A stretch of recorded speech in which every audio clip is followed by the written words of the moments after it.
Alright, all you glorious gamers out there, welcome to the PlayersToo Podcast, the video game podcast for gamers like you, by gamers like you. You can find PlayersToo on all the social media, that's Facebook, Twitter, Instagram, YouTube, the lot. You can also find our written content over at PlayersToo.com, that's PlayerSToo.com. And if you could take 5 seconds to give us 5 stars over on Apple Podcasts, that really helps us out. And there's a huge amount for the exposure of the show, and a huge thank you to anyone that has already done that for us. You're an absolute legend. Thank you so much. Alright, and on to the show. With me as always, Mr. Lewis Camley. How's it going, Lewis? It's going pretty well, Mark. How you doing? I am okay. We've been on holiday. Yeah, we've done is that our first ever holiday together? It seems ridiculous that we've known each other for like 25 years and that is our first holiday together, but I do believe that is correct. Jeez, as if we weren't doing enough time together through the podcast. I know. I see you far too often as well, quite frankly. But we went to the island of Isla, which is full of whiskey. That's exactly why we went, and that's exactly what we're full of now. Yes, it was absolutely superb. And lended a bit of gaming time, Lewis. What have you been playing? Yeah, so I was mostly playing Link's Awakening on the Switch. It was the perfect accompaniment to a holiday trip. I think I'm approaching about halfway through the game now. I could be wrong. As I said last week, I have not played this before. I didn't play the original. But just based on kind of what the in-game stuff is telling me, I feel like that's roughly where I am. I am absolutely loving this game. I have very few, if any, faults with it at this point, including like the technical stuff that we spoke about really briefly last week. Like, I am not noticing it. Straight up not noticing it. Have you played it exclusively handheld? No, I've done both. The first time I played, so before I spoke last week, I'd only played it docked, and all of this week I've only played it handheld. And literally the only issue that I've found with it on handheld is that my Joy-Con drift means that I keep falling down holes that I'm not intending to walk towards. Yes, this is also a problem with my Switch playing Ori, but we'll come on to that. Yeah. Continuous. It's so much fun to play the style and all that we've spoken at length about before, even before it came out. It's just joyous to look at. It's you gorgeous. Gave me a little go, and I've got to say, it's just beautiful to look at. And some of the NPCs that you deal with, just done in that kind of cartoony style, that kind of plasticine style. It's just so fun to be in that place. Where I'm at just now, I said last week I think that it's quite a forgiving game, and I still feel like that. Like, it is very easy to replenish your health and your items. Like, it literally as simple as cutting down bushes as you go along gets you most of the stuff back that you need. Did you have a choice to pick a difficulty here, or was it just like a standard normal? A good question. I think that there may have been, actually. I just picked the normal if that was an option. Yeah. I think that there was, now that you said it. So yeah, I guess you could challenge yourself harder if that is the case, but there is no real difficulty beyond the puzzles themselves. So that's not to say that I don't die. Like, occasionally you just misstep in a battle or whatever. Some of the boss fights have been, you've taken 1 or 2 goes to kind of go, okay, that's what I'm supposed to do here. But generally speaking, like, I've already come across like multiple upgrades on the number of hearts that you've got, and sort of NPCs who give you like a resurrection potion type thing. So it's just, the game is about keeping you in the game, really. Like, it wants you to enjoy it and keep playing it and try things and fail things and try again. And like, even when you die, you retry and you're right back there. You don't go back to like your last save or back to like the hub village or whatever. So it just keeps you there. And because of that, it's seeped so far into me that I'm just constantly thinking about it. And it's one of those games where when you unlock new abilities or new items, so I've just got bombs, for example, which you finally get the ability to lift things. And there's been all sorts of obstacles along the way that you couldn't lift and get. Well, yeah, that was one of the things blocking my way, and the very small amount that I played of yours. Yeah, and so it's one of those games that when you get these new things, you're torn immediately between, because generally speaking, it's roughly signposted where you're supposed to go to do the next thing. I'm often sitting there playing it going like, do I want to start walking towards that place, or do I want to literally go back to the very beginning of the game and work out all the places that I could now use this thing that I've just got to see what I've missed? And the great thing, I think I mentioned it last week, but it's so satisfying. The great thing is that the map, the in-game map, which starts with Fog of War, but very quickly kind of uncovers most of it. It's done in these big kind of sections, essentially. And it has that same system that Breath of the Wild had. And again, I don't know if the original or many other Zelda games had it. I'm starting to suspect they all do, or most of them did, of being able to put your own pins on the map. So just everything that I'm discovering, I'm like, oh, got to come back to this. What's this thing? At one point, I kind of had this companion for a little bit, which I won't say anything about, but it was kind of alerting me to things that I might be able to find there, but I didn't have the tools for it. So immediately I'm into the map, I'm putting pointers all over it. Like, what could be, and I'm sure would be, a very short game if you know it inside out, if you've already played it and you know all the puzzles and stuff, I think you could probably blitz this really quickly. But for me, it's just becoming this more and more expansive thing, because I'm always going like, oh, did I see a thing like that before that looked like a wall that might be breakable, and now I've got these bombs and maybe I should go back. So do you think I know that there was kind of 8 hours kind of banded around quite a lot for people that knew what they were doing, which I mean could very well be true for people who played the original. So if you know what you're doing, maybe you can blitz through it in 8 hours, but for someone new to the game, definitely not feeling like that. No, I mean, I guess if I sat just and really focused on what like the owl is telling me to do, I probably could. But some of the puzzles, despite me saying earlier that it's a forgiving game in terms of like you can try things out, the puzzles aren't always that straightforward. And like it can come from the perspective of some rooms you eventually work out like, oh, I was just supposed to kill everything here. There's this one bit in the second dungeon in particular that I was just like, I have no idea what I'm expected to do here. I can see there is a chest in this room because you get a compass that tells you where the chests are, but I cannot see anything that I've not already tried. I've tried all my weapons, I've tried doing things in different orders, I've jumped around, I've like hacked at the walls, and then eventually like worked it out. But that's where the interest and difficulty comes in the game. It's like it does make you think kind of about what you're doing and what, like, why you're trying to do that, and each dungeon kind of section so far has been quite different from one another. So I've just been to this kind of castle area which didn't behave like the other dungeons did, and I was more like looking for collectibles almost, and that kind of hadn't been the case up till now. So there's just lots of different stuff going on in it. I'm sure I've still got like quite a lot to go, because I'm sure the missions get kind of longer and more complex as it goes, but yeah, it's just incredible fun. Like I think when you start playing it, you're going to really enjoy it. As I say, I don't have anything to say bad about it at the moment. I've not found anything nice, that I'm like, oh, not that. I've even unlocked the dungeon creator thing which they added for this remaster. Yeah. That did get panned a bit. Yeah, which I haven't done any of it yet, but even the way you find it in game, like it's not, I thought from everything I'd heard about it that it was sort of something that you might unlock but then you would like exit out of, and it's sort of like a separate mode, but it's just like another guy in the game whose shop you go to, and he's like, oh, I make these little models of dungeons, like bring the dungeons to me and I'll make some models for you, and then you kind of enter them. And that, I just thought, like, even doing that, like, whether or not the mode's any good, I don't know, because I haven't done it yet and I'm not particularly interested in it. But it's just a cool way to implement that. Yeah, it just keeps you, and again, like, it just keeps you in the game. You can do that, you can exit his shop, and you can be back on your quest, you know? So, yeah, I'm loving it. Loving it so far. Well, my copy of Link's Awakening has also arrived now, but I'm determined to finish Ori in the White Forest before I do so, which I'm loving it more and more and more and more, to be honest. Yeah.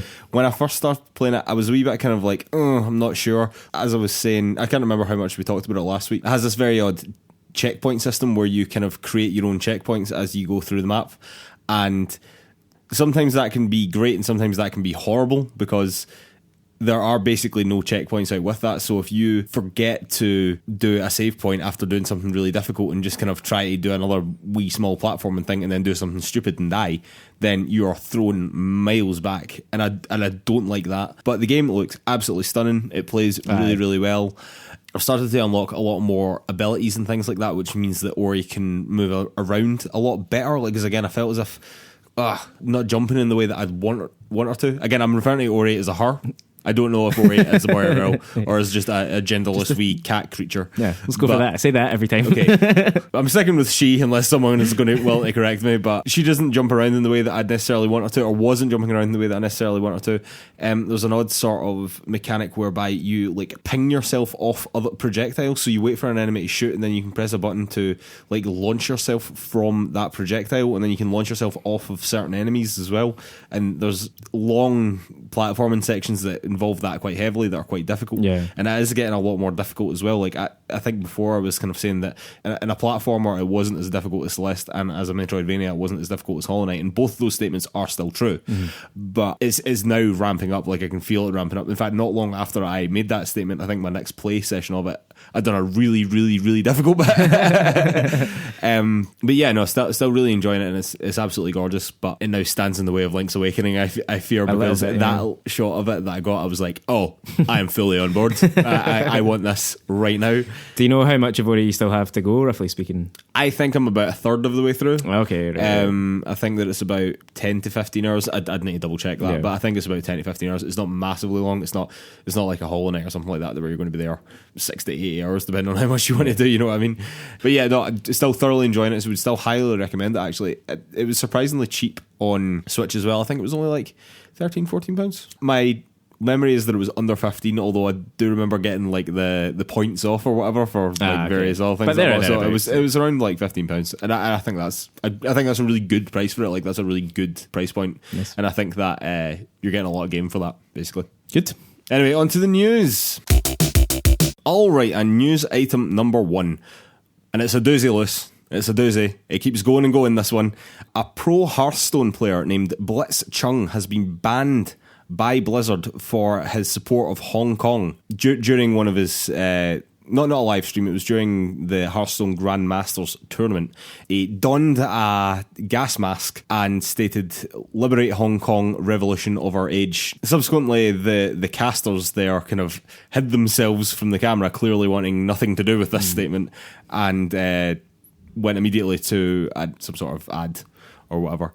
However, this didn't stop Blizzard banning Blitzchung for a whole year, which is a long time not to be earning any money if you're a pro player. Absolutely, yeah. And that is your main source of income, if not your only source of income. But also has pulled all of his prize money for the Grandmasters tournament that he was involved in, which, so far as I can tell, is around about $10,000 US dollars. Blizzard have also said that they would immediately cease working with both casters who were working during the incident, despite the fact that they really had nothing to do with it. It's like if something racist happened in a football match recently, Lewis, and then the two commentators that were working on that match got banned for no reason, despite the fact that they have no influence over that. They don't know what's going to be said. They don't know what's going to happen. It wasn't their responsibility, to be honest with you, which was totally outrageous. So we'll call that phase 1. We'll call that phase 1 of this story because it grows arms and legs. Thoughts on that so far? Messy, yeah. The particularly like the length of the ban, the stripping of the cash, and the frankly bizarre sacking of the two casters. So it took Blizzard like 3 days after this all happened to make this statement and announce it that had happened. Very, very peculiar stuff. I think let's just keep going because the next bit, I guess, is where it all kicks off. Yes, and kick off it did, Lewis. Kick off it did. The world went ballistic, quite frankly. It seemed to everyone that Blizzard were pandering to their Chinese overlords, and by dealing an unbelievably heavy punishment for what was an indiscretion. I will grant you, they probably don't want their platform used for any sort of politics whatsoever, let alone something as close to the bone as this, and let alone as something as close to the bone as their parent company, Tencent, being Chinese, to the point that the outrage was so much that US senators were actually getting involved in this. But not just that, obviously there was other pros, there was fans getting involved, there was industry folk getting involved, all expressing just outrage at this, quite frankly, outrageous decision by Blizzard, to the point that fans were trying to delete their Blizzard accounts in protest of this, which led to a sub-outrage because apparently that process was very difficult and many fans couldn't actually delete their Blizzard accounts. Also, Blizzard employees in the US staged a walkout and covered plaques at their Blizzard headquarters in America, which stated the core values of the company, which were things like think globally, lead responsibly, and everyone's voice matters. They were covering these up with bits of paper.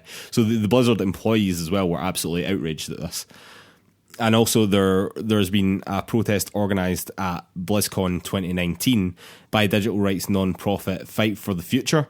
BlizzCon is due to be on November the 1st. Participants are urged to cosplay as their favourite Blizzard characters and bring umbrellas to show their solidarity with Hong Kong.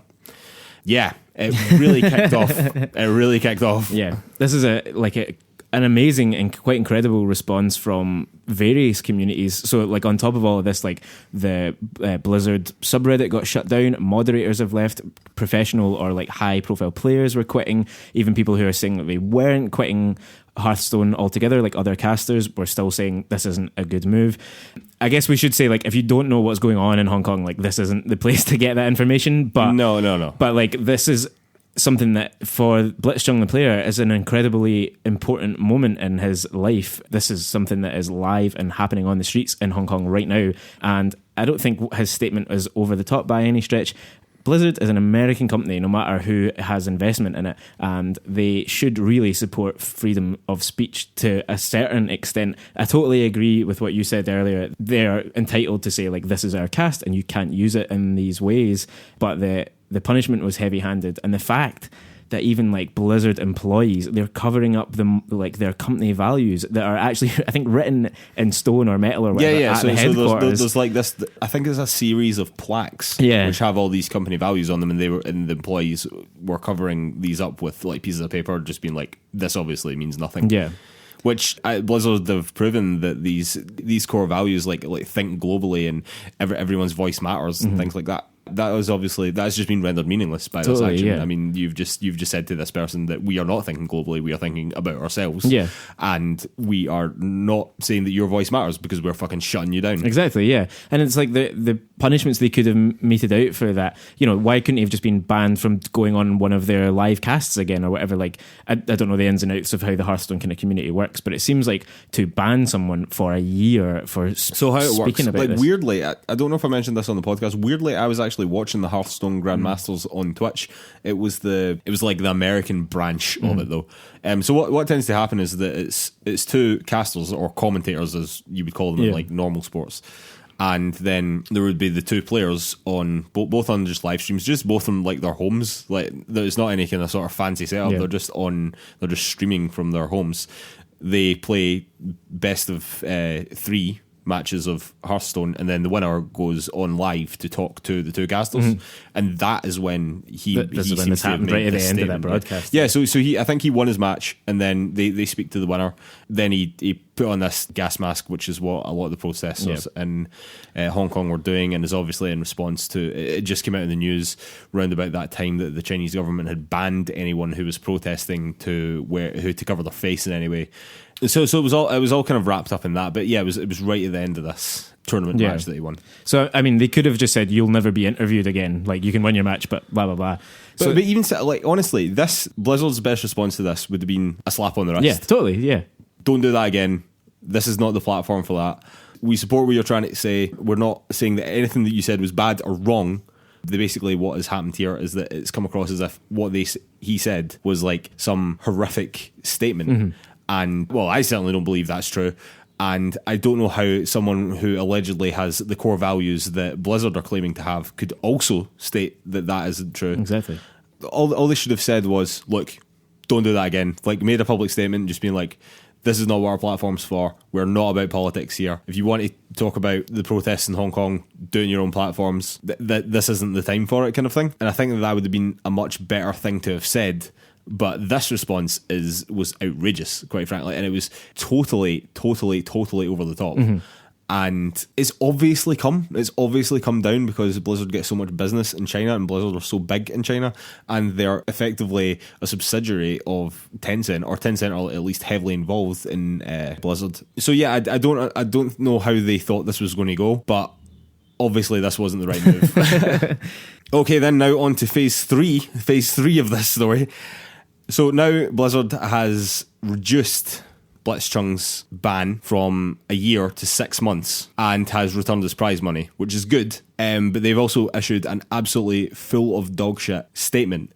We'll put the links to the full statement on PlayersToo.com. It is quite lengthy, but the paragraph that's kind of been banded around is this one. The specific views expressed by Blitzchung were not a factor in the decision we made. I want to be clear, our relationships in China had no influence on our decision. We have these rules to keep the focus on the game and on the tournament to the benefit of a global audience, and that was the only consideration in the actions we took. If this had been the opposing viewpoint delivered in the same divisive and deliberate way, we would have felt and acted the same. Does anybody believe that? Yeah, I mean, there's no way that's true. There's just simply no way that's true. Of course it's not. Of course, it's not true. It's absolutely bollocks. Despite that, Blitzchung responded to Blizzard's statement on Twitter with more grace than Blizzard deserved. Quite frankly, he said that in future he would be more careful about how he expressed the support for Hong Kong. And he also expressed gratitude towards Blizzard for returning his prize money and reducing his ban. However, he still thinks that 6 months is too long, and I would agree with him. I would agree, yeah. But a really unnecessarily humble statement from him. Like, again, we'll put links to the statement in the show notes at PlayersToo.com.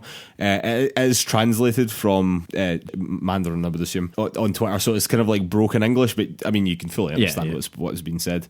And just the cherry on the cake here is that Nintendo New York tweeted that the Overwatch launch event for Switch that was due to happen in New York City tomorrow, as we record this, has been cancelled by Blizzard. They gave no reason why, but I mean, could it be this, Liz? Could it be this? It's just absolutely bizarre. Like Blizzard's silence across the whole week until that statement, and then not to cancel their own event with Nintendo. They've just totally, completely mishandled this from start to finish. They've made all the wrong decisions.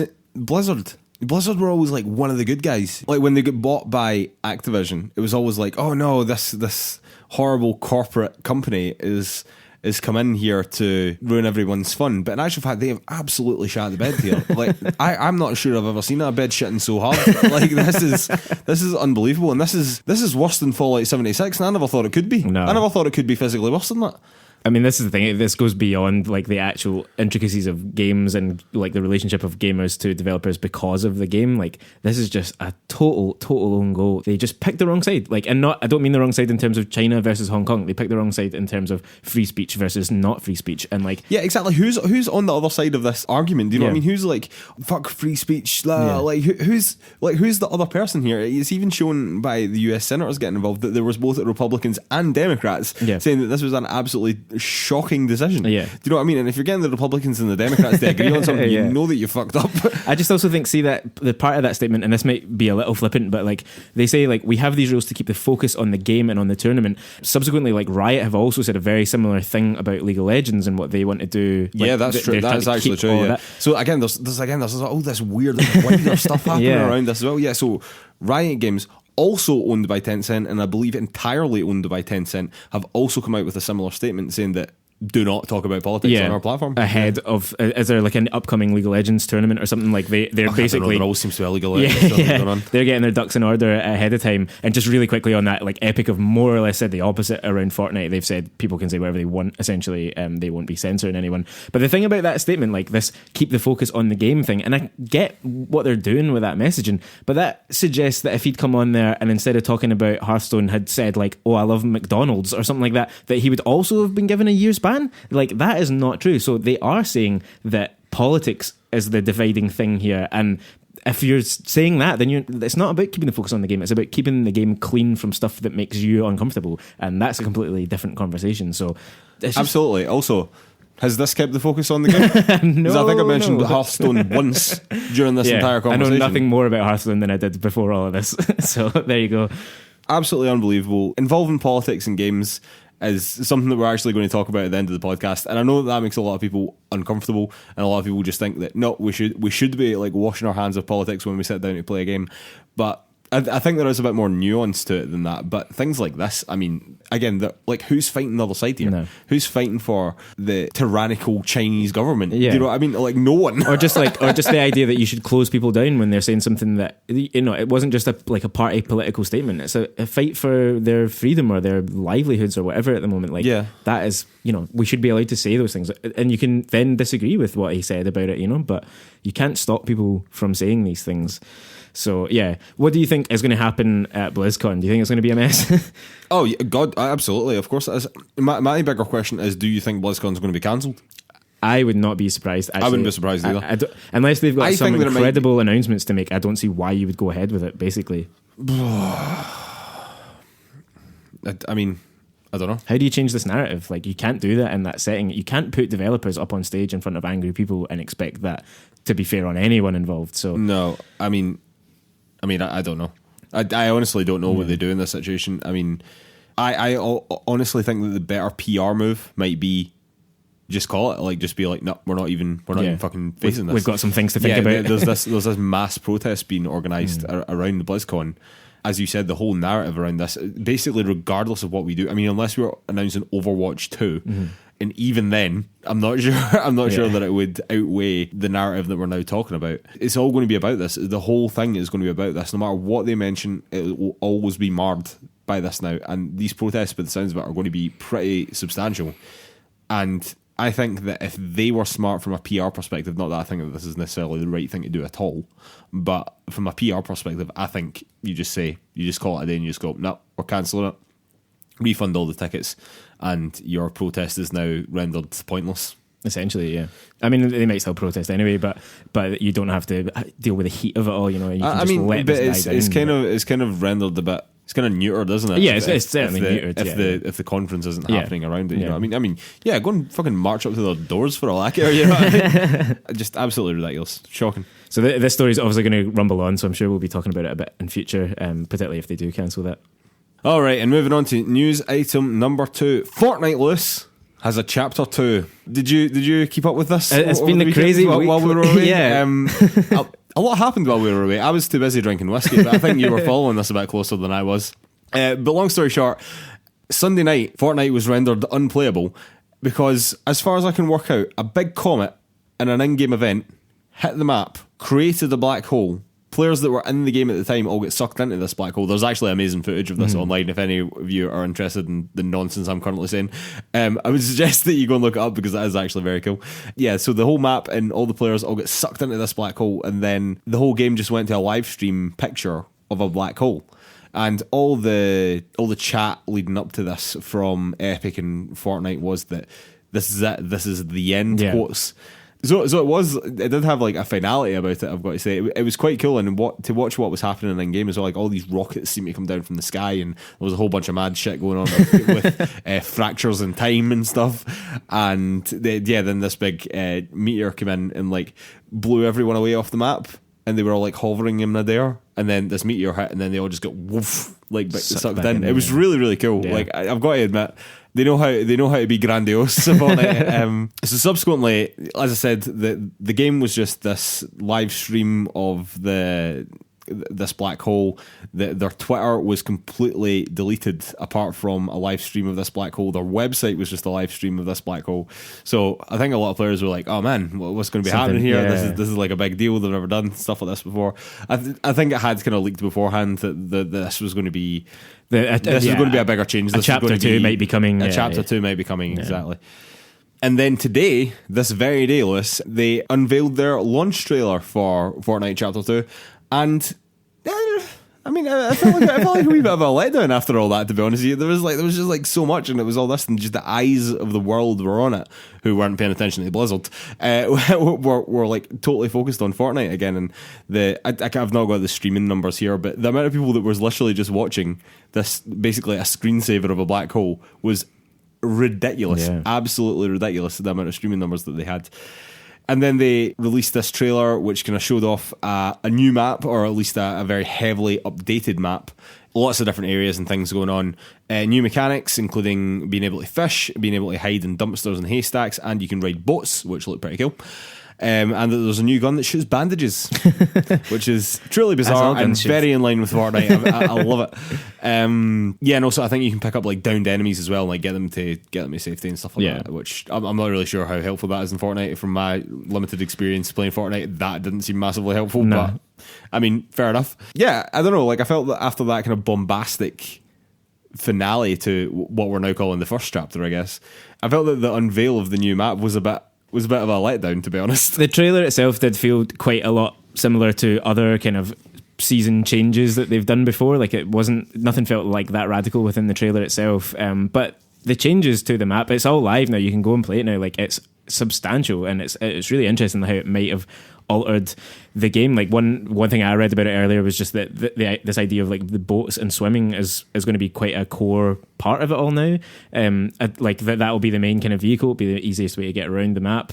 So like it'll change how people have to approach it. The one thing that they are missing really is some way to get people like you and I, who have completely lapsed from it, back in, because I've seen and read nothing to suggest how they're rebalancing the game for either new players or people who've fallen away from it. Like I would love to go in and kind of just have a look at this, but I will be killed instantly.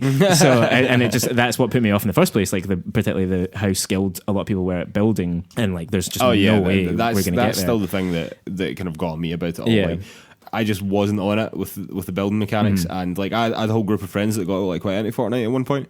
and they all got quite good in whatever building. Like, I don't know, like I just couldn't master it. I was always much better like the gunplay, like, but the minute someone started like putting up walls and started building towers around about me, I was like, what's happening? That's why I was much more into like Call of Duty Blackout and then subsequently Apex. Yeah, that because it was just a straightforward FPS. Yeah, but like to roll back, like because the most interesting thing about this, like you say, is that crazy end and like what they did there. I love that stuff, man. They are Epic are so good at this. They are. They're really, really great at creating these real moments for that community. Like, I remember I was doing this when the end happened or whatever, when we all get sucked into the black hole. And I remember logging on or like watching my favorite streamer doing it, and like everyone in the chat was going nuts. And I just love that. Like they. I mean, say what you want about the game, like, you know what I mean? It doesn't have to be your cup of tea. It's really not mine, to be honest. No, exactly. But I just love what they do. I really think that what they do is so dynamic. Their ability to change on a dime is just incredible. Yeah. Being able to respond to what other games are doing. Like the minute the Apex came out with this really, really cool and innovative like ping system. Was it even 2 weeks and then Fortnite had it? Their ability to do that is very good. Obviously, that comes with the problems of crunch, which we are aware that Epic have as well. But nonetheless, their ability to pull off things like this is quite incredible. And there's a lot of investment, and not just like in terms of developer time and money, obviously, but in that community to think like they could get away, not now obviously, but they could at the beginning of all of this when Fortnite started to grow and swell, they could have got away with just doing the bog standard, like here's some simple updates, here's some new cosmetic stuff, here's a little change to the map. But they've invested in the idea that these huge narrative moments in this enormous global game that not everyone ever plays together at any point, like, but will give you all these same kind of shared lore thing going on, and that will evolve, really cool. And it's like really cool. You know, there's all these kind of like mythos within the game now. That is just so interesting, like from a gaming perspective. Like, what if we're moving towards a universe where games are always online and they've got huge multiplayers, and that's kind of how we'll interact with games. To be able to do that in a really interesting way through this kind of seasonal model, like I'm so happy that they've kind of done that. And like you said, like Fortnite is not my game. I've barely played it, but like hats off to Epic for doing that and sticking with it and really making it work. And who knows where season 2 is going to go? Absolutely, yeah. It'll definitely be interesting to find out. I hope that they do some more interesting stuff with this, like Black Hole, because I think right now that might have been an opportunity. But in general, it was very cool, and I love these just immense, really great big moments that they just create for that community. I mean, I'm sure all that community do is like piss and moan about Fortnite, right? But I don't think they know how lucky they are. Yeah, exactly. All right, and news item number 3. Infinity Ward have said that they are not working on any kind of loot box system for the new Call of Duty Modern Warfare. Studio director Joel Emsley made this statement on Reddit.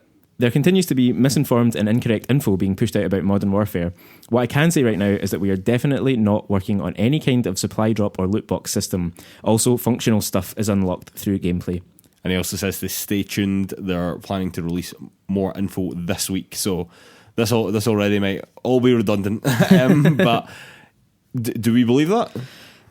I don't know if I believe it. I believe that he thinks that is the case, but he is part of the development team and not part of the publishing team, and that is when some of those bigger changes might come into play, because we know that Activision, we know that they absolutely adore aggressive microtransactions and financing systems, so who knows? It seems like a lot of this came from a leak or a leaked image. No, it was on the beta. There was words that said like common supply drop or something like that kept on showing up for lots of people, which people just assumed was loot boxes. Yeah. He seems to be suggesting that it's not that, and that if it were, what did they say, functional stuff isn't going to be in those loot boxes anyway, and is unlocked through gameplay. So, but like, does that statement tally up with the idea that the functional stuff might still be earned through loot boxes, you just can't pay for them, but you just get a randomized drop of something, might not be what you want. Yeah, you're not paying for it. I mean that is entirely possible, but to say that they're not working on any kind of loot box system, you're basically saying in that statement that either it has the same loot box system as the previous game and they're not working on it, or it doesn't have it. Yeah. If it's that first one, that is the dodgiest thing ever. Like if they I agree. No, and I mean that's properly getting into like semantics. Yeah.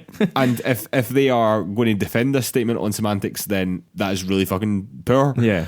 Because very much that implies that this game has no microtransactions, then that would be a true first for Call of Duty. Yeah, at least nothing that's gameplay related. Like, I think reading between the lines there might still be cosmetic stuff, which is fine. Like, people can spend what they want on that stuff. It's not really fine. It's not totally fine, and particularly it's not fine when kids are going to be playing this and stuff, even if they shouldn't be. But if the gameplay isn't affected by it, that's still a step in the right direction. But as you've just kind of identified, this is just a statement like from one developer. Yeah, on Reddit. Yeah. And to be revealing, it's the art director. It's not It's not just some minion somewhere. No. Like, this is a man with a seriously high position. Yeah, and I would assume have the authority to make statements like this. But it's not the Infinity Ward or the Activision comms teams saying it on an official capacity. So who knows exactly there. I think like the fact that they're going to reveal some of this stuff in the next week when the game releases next week is still cutting it a bit fine to tell people like that's the kind of thing that people will be putting in their pre-orders. They'll be getting excited to buy the game, and on like the day before release you come out and go, big this is what it is. It's like, it's too late for you, pal. So yeah, who knows? Hopefully, like, it seems like they're trying to make some big changes with this game, so maybe things will be different. But hopefully, but to be honest with you, I have very little hope. But as you said, the game comes out next week, so I'm sure we'll be talking about it then. All right, and just to finish off with a couple of shout outs, sticking with Call of Duty Mobile has absolutely killed it on mobile. Been downloaded 102 million times in the first week. That's more than Mario Kart Tour that we were talking about last week. We were just talking about how well Mario Kart Tour done with 90 million downloads. It's also more than PUBG and Fortnite have combined in their first week. PUBG was on 28 million in its first week, and Fortnite was on 22.5 million in its first week. So really, really taken off. And I think that it just shows that even in the time where Fortnite and PUBG were coming out on mobile, just how much that market has grown, particularly for games like this, like proper AAA games, you know what I mean, that are like ported on mobile. How much it's grown, and how really now mobile games are a very viable platform for a lot of big games, and people are playing it. You know, people are playing it. It's obviously what the people want, and it's, as you said there, it's like really incredible for mobile games right now. We've spoken a lot about Apple Arcade recently. Like things are happening in that sphere that are interesting. So yeah, keep an eye on that one. All right, and shout out number 2, Nintendo Switch sales in Europe have now passed 10 million. That is a 30% increase in hardware sales year on year in Europe, which is incredible. This has obviously been boosted by the Nintendo Switch Lite, which has just come out, but my God, they are absolutely killing it in such an incredibly short space of time. Yeah, and I can't help but think that this is only going to get better. Yeah, because Pokemon, like just like Pokemon alone, it's such an incredible system seller for Nintendo, regardless of what it's on. It's just going to explode again. Exactly. It's the dream machine. It's got so much interesting stuff coming up for it. Like, I mean, the Switch Lite, as we've spoken about before, is essentially built for Pokemon, it seems. So that's going to move more and more hardware, more and more systems. We know that we're getting limited edition Pokemon versions of both as well. Is that right? Yeah, we're getting a Sword and Shield limited. Well, I don't know if it's limited edition. Yeah, but it's an edition, a new model. Yeah, with the legendaries on it, I'm sure. Yeah, and then starters maybe. I can't remember. There was definitely a limited edition light. Yeah, and there's like The Witcher 3's just come to today. We've got Luigi's Mansion, which I know you're not particularly bothered about, but that's coming. We also know like there's games like Breath of the Wild 2 coming up. There's rumours of Mario Odyssey 2 because there was some jobs posted recently. So we've got another incredible year ahead for the Switch, and these sales are just so good for it. It deserves all the kind of success it's getting just now. You're still planning on getting Pokemon, right? Oh God, yeah, absolutely. Yeah. that was never in question. All right, and shout out number 3, Concrete Genie is now out for PlayStation 4 and PSVR. It's currently sitting at a 75 on Metacritic. Don't be a slave to that Metacritic. It feels as if this game was coming for a long time. It feels as if it might have hit a bunch of road bumps in its development, particularly because I think that it was quite a long way into development when PlayStation decided that they also wanted it to be a PSVR title. 75 is a respectable score though. Like I would still be interested to check it out. Like I always thought it looked quite good, to be honest with you. I wouldn't be checking it out in PlayStation VR. VR's not a big thing for me, but that is available just in a normal edition. Standard. We'll call it. Standard, yes. And shout out number 4 is for Asgard's Wrath, Lewis. Now, this is a game that I had not heard about until 2 days ago, and I had no idea that it was coming out. But this is an RPG that's come out for Oculus, sticking with the VR. But the reason it's come across my radar here is because as I was scouting Metacritic just to see what had come out, like, this is quite a good place to go just to make sure you've not missed anything when we're kind of prepping for these episodes. Sitting at a 92 on Metacritic. It's currently, I believe, and someone can correct me if I'm wrong here, but it's the second best reviewed game all year. That's mad. But I've never even heard of it. Across all the reviews, yeah. Across all reviews, yeah. That's it's not crossed my radar at all. For that to have happened for a VR title and a VR RPG in particular is just wild. Like, I cannot imagine playing something with the kind of depth of an RPG in that format whatsoever. And I imagine a lot of people and a lot of reviewers probably feel that way as well. Like, it's difficult to wear one of those headsets for long spells of time, and RPGs generally need a huge investment of time. So if it's scoring the way it is, it must be something pretty special. So I think we need to go and look into it a bit after this, find out what the hell's going on. Man. It's crazy. It's crazy that it's got that good a score, because I know that Skyrim was obviously ported to all the VR headsets because it's ported to everything. But I'm not sure that it was that well received. I mean, I think everyone was like, yeah, it's quite good for like an RPG in VR, but for it to score 92, I mean, that is no joke. That is like dare I say it, like Game of the Year territory. Potentially, you know what I mean? Yeah. Yeah, dearie me. And shout out number 5, Disco Elysium, another game that came out. I believe I first saw this on a Kind of Funny showcase, and immediately the kind of isometric view and the art style of it, the really grimy looking art style, caught my attention right away. And the more and more I read about the game, the more and more I was thinking, God, this sounds serious. And it seems to be like the RPG lover's RPG. Oh, wow. It's just stats on stats on stats on stats. And yeah, I really think that it looks very good. Currently, it's only been reviewed 3 times on Metacritic. Don't be a slave to that Metacritic. But they're all high. There's 2 9s and an 88. So, I mean, I think it's for a very specific type of gamer and someone who loves stats and who loves RPGs in that way. From what I can understand as well, is that it's quite a long game. You were just telling me that there was a Eurogamer article or something that the reviewer had played it for like 45 hours. Yeah, it seemed to be there's like 60 hours of content just for the main line, and then up to about 90 for completionists, which is crazy for something that's essentially an indie game. Yeah, exactly. But yeah, like that same article, and as Mark said before, we'll post a link to that on PlayersToo.com. It just goes into a little bit of the depth of the systems involved in this game, which just sound incredible, and not really like some of the things that it's doing sound like not anything I've seen in RPGs before, which might be overwhelming for a lot of players, but I would imagine if you're into RPGs, it's definitely worth checking out. It seems to all be set in like a kind of like noirish 50s kind of setting as well. Yeah, on top of you that, play a detective. Yeah, but you've like woken up and I think you've had like an alcohol-induced heart attack and you don't really know who you are anymore and stuff, so it's not your typical like fantasy RPG setting, so it sounds really cool. I'm quite excited to find out a bit more about it and like maybe pick it up eventually. I just want to throw in really quickly that The Outer Wilds is now out on PlayStation 4 as well, and that's definitely going to be one of my games of the year if I get around to playing it this year, I'm certain. So yeah, go and check that out. So you're certain it will be in your game of the year contention? In my contention. Once you get round to playing if I get to play it this side of Christmas, I am certain. What an incredible statement. What an incredible statement. I'll back that up at some point, I'm sure. Right, okay. And on that note, time for a beer, and then we'll be back with Topic of the Week. And we are back with Topic of the Week. Topic of the Week this week is politics in video games, Lewis. Now, dear listener, please do not turn off the podcast at this moment. We're going to try and keep this concise. I think it's the best way to go about this. He says, anticipating having to edit another 30 minutes of podcast.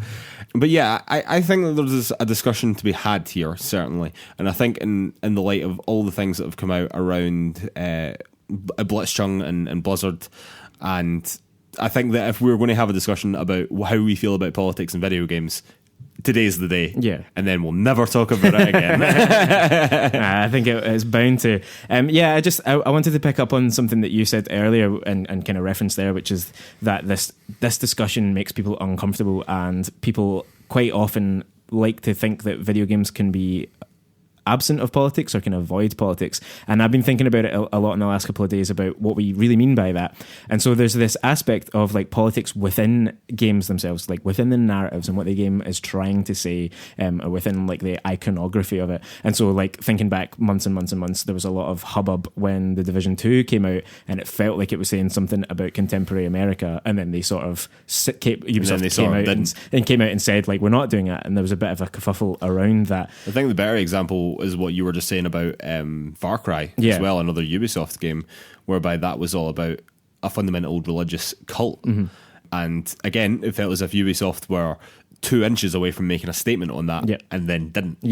And are quite open about the fact that they don't want to make statements. And we both said, I think, when we watched the first trailer for Watch Dogs, just sticking with Ubisoft while we're there, that like exactly they're doing Ubisoft are coming right up to like, so again, so you're saying that they're wanting to make a comment on Brexit and like what Britain looks like in a few years. Exactly what something like that could look like in a modern Britain projected from this time. Mm-hmm. And I feel as if Ubisoft come up to the gate and then run away. Yeah. Do you know what I mean? They never really truly want to do anything. They never want to push the boundary. They never really want to make a point. They just want to say, this is a thing. Bye. Exactly that. Like and I get why they're doing that. And some of those issues are quite divisive and topical and quite quote unquote like party political. They're about live issues that people have direct disagreements about, and I can see why game makers and some gamers veer away from that, although often as gaming as a medium grows, like those are interesting and those are things that we in our daily lives are interested in. And so while you want to please as many people as possible, because ultimately publishers are thinking about the bottom line and selling to a lot of people, like if they have The Division 2 had that iconography in it, and that was a selling point until at least the point where they said, oh, there's no real politics in this. But I wanted just to bring out some other aspects of how gaming and politics kind of intertwine. It makes it seem absurd in certain ways that you could have gaming without politics. So just thinking about the recent Last of Us 2 trailer and how there seems to be a suggestion within that, obviously we don't know yet, that the sort of Ellie's girlfriend character in it, whose name totally escapes me now, looks like she's going to be killed, and that will be the kind of propulsion for Ellie's revenge narrative. And there was a lot of kickback when that trailer dropped, as good as it looked, for against this idea that the LGBT character again gets killed, like that they are expendable in terms of the story, and that people feel really strongly about that kind of thing. And that is politics. Like if you're the kind of person who sits there and goes, no politics in gaming, like you can't have those stories then, you know? I mean, I have problems with that because I don't really think that that's what's happening, because there was a lot of like talk of like around fridging. Yeah. And I kind of agree with that side of it more as well, but at least we're talking about the actions of an LGBTQ character is taking because of that. Mm-hmm. Although again, I completely understand that what you're talking about it being expendable, but it's not like just to it an LGBTQ character has died and then some straight white man is going to come in and sort no. You know Yeah. I mean?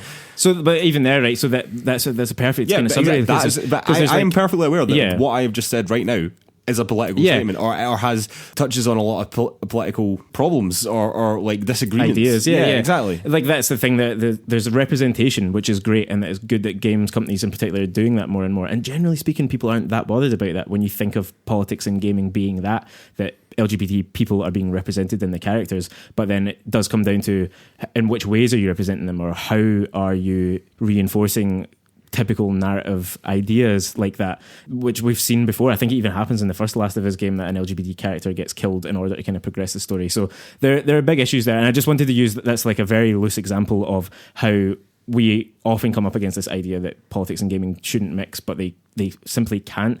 And then there's the other side of it that I think that this Blizzard story that we've been discussing at length today kind of really shines a light on, that as gaming becomes, I kind of wonder what your take on this is. Like gaming is now a communal thing, like an internationally constantly connected thing. It's an industry bigger than film and music combined now. It's again, you have to be so fragile around these kind of conversations, but I mean I don't think that a game, taking something that you just said there, I don't think that a game has to be political. No, not at all. No, I don't think that it has to be political. And if you choose to just play games that are like, I don't know, like totally benign and story, then fine. I find that's absolutely fine. But I for one very much enjoy like very deep narratives, and that's really what draws me to video games, is like good stories. And good stories and good art like challenges what you think about things. Do you know what I mean? Like how you think about, for example, in like God of War, like how you think about fatherhood and things like that. And taking another example, like Celeste, like that we were just talking about, like how you think about depression and anxiety. Yeah, mental health. Mental health generally. Those are why those games are like exceptional. Do you know what I mean? Those are, and I think that more people could do better for doing more like that. Like I don't think that anyone's looking at God of War and saying, that's such a political game, that. But nonetheless, it's still like challenging masculinity and what that means, and what that means particularly when you're a father, and not just being like a hyper masculine bro dude all the time. You know what I mean? But in actual fact, there can be, you can be like tender and like loving towards your child, but still strong. Yeah. Do you know what I mean? There's a lot of kind of like subtext around that game, and Celeste is a bit more kind of direct with what it's trying to say, where you see the main character Madeline like having like anxiety attacks, and you as the gamer having to go through that with the character. And I'm not saying that makes you know what having an anxiety attack means for someone who's struggling with like anxiety issues, but fucking hell, at least it makes you think about it, you know? yeah. And that to me is what art does. And it, like I said, it challenges you. It makes you think differently about things. It makes you fucking feel something. Exactly, yeah. You know what I mean? And if you believe that video games are art, and I hope that if you're listening to this, you do, because I know that we certainly do.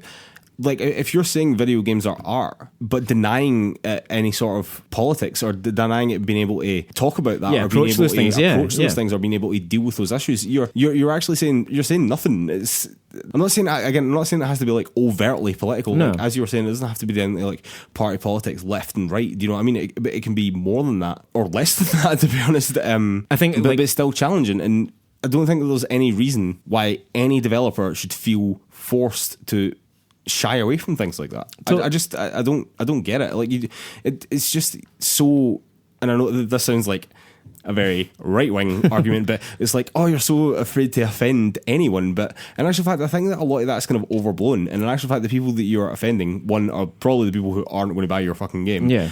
And two, are just such in the minority that you kind of shouldn't care. Well, exactly. and if you are approaching a game that has a kind of political edge to it and you disagree with it, like, you should really, particularly if you live in a democratic world, like, you should be able to still play that and confront it and still disagree with it or whatever, but you can still enjoy it or not enjoy it. But to just kind of be like, it shouldn't be there, I just don't think is a kind of viable position anymore.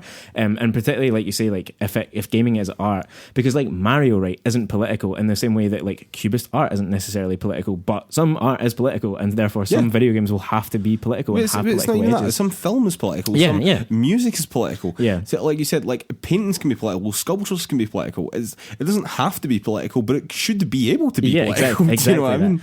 And I think the one thing that gaming does differently to those forms, and maybe this can be the last thing we touch on, and it ties into the whole kind of Blizzard and Blitzchung idea, is that gaming, unlike those other things, is a thing that happens communally, and people all over the world are playing it together, and therefore you have moments where actual real people who often have been made into celebrities by these games, like Blitzchung, like, they are part of gaming now. That scene is part of gaming, and you cannot expect that will not lead to situations where people's real lives and the issues affecting them and the things they're passionate about start to bleed in certain ways. I just don't think it's viable as an idea that you can say this is just a ring-fenced thing, and whatever is going on in your world and in your life, you have to come here and abandon it. You have to, like, if you went in through this gate, you have to forget that is happening, and you cannot mention it and you cannot talk about it.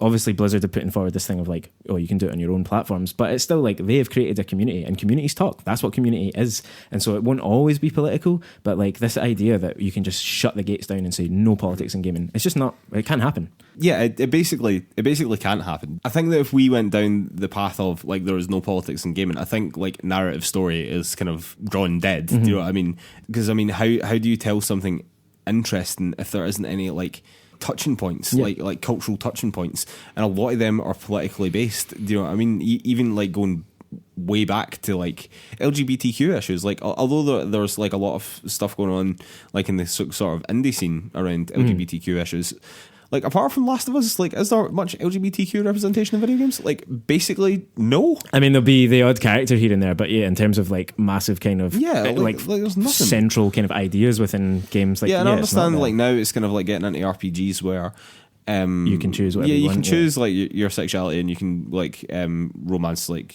same-sex relationships or whatever, and I mean all that is great, but like I'd be very interested to see the first story that comes out that, well, maybe Last of Us will be it, that it's like, nope, this is a gay character, this is our story, that's what you're going to have to that's play. what you're going to have to play. Yeah. That is what this game is.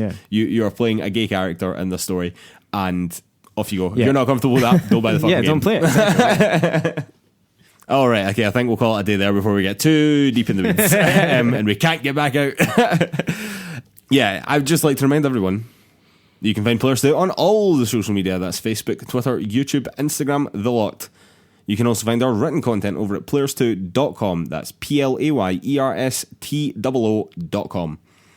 And if you could take 5 seconds to give us 5 stars over on Apple Podcasts, that really, really helps us out. Again, it does a huge amount for the exposure of the show. If you like anything that you've heard here, please just take that 5 seconds to go and give us 5 stars.